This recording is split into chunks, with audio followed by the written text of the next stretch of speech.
What happens to the human body during spaceflight? And what can we do to protect our bodies during spaceflight?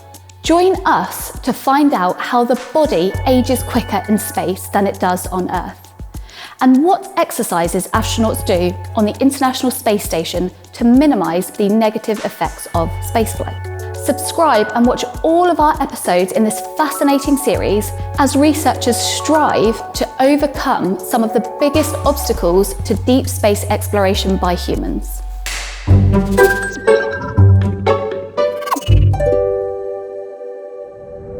Spaceflight is an extreme environment and causes many negative health adaptations to the human body. Some of these changes, such as the loss of our muscle mass or our bone mass, can be the equivalent of aging over 40 years in a single year-long spaceflight. These negative spaceflight adaptations remain some of the greatest obstacles to deep space exploration, such as going to Mars. During spaceflight, astronauts are exposed to the harmful effects of radiation.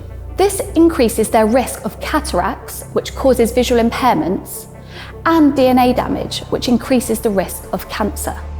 In fact, astronauts have a 59% increased chance of cancer compared to non-astronauts. Other negative health adaptations that astronauts face include hearing loss, urinary tract infection, kidney stones, changes in their immune function, bone loss, and muscle loss. The loss of bone mass in space is called spaceflight osteopenia. On average, astronauts lose 1.6% of their outer bone mass and 2.3% of their inner bone mass per month in space. This is only partially recovered within a year of returning to Earth.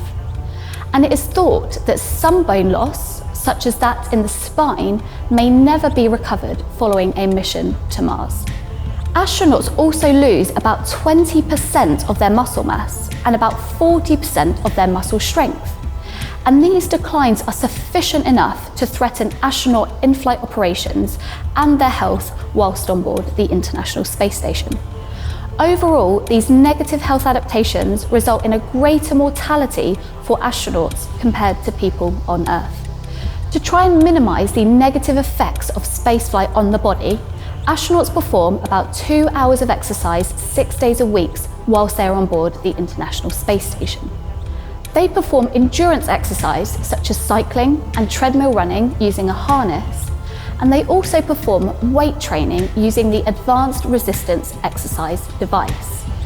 However, these exercise countermeasures are not fully effective since astronauts return to Earth with smaller and weaker muscles. Now, this tells us that there are molecules within the muscle that are contributing to the spaceflight-induced muscle decline. And if we can find out what these molecules are, we can develop more effective interventions to preserve muscle health in space and on Earth. Why do we study worms in space to find out more about the aging process? Find out in the next episode of this amazing new series, Worms in Space for Health on Earth.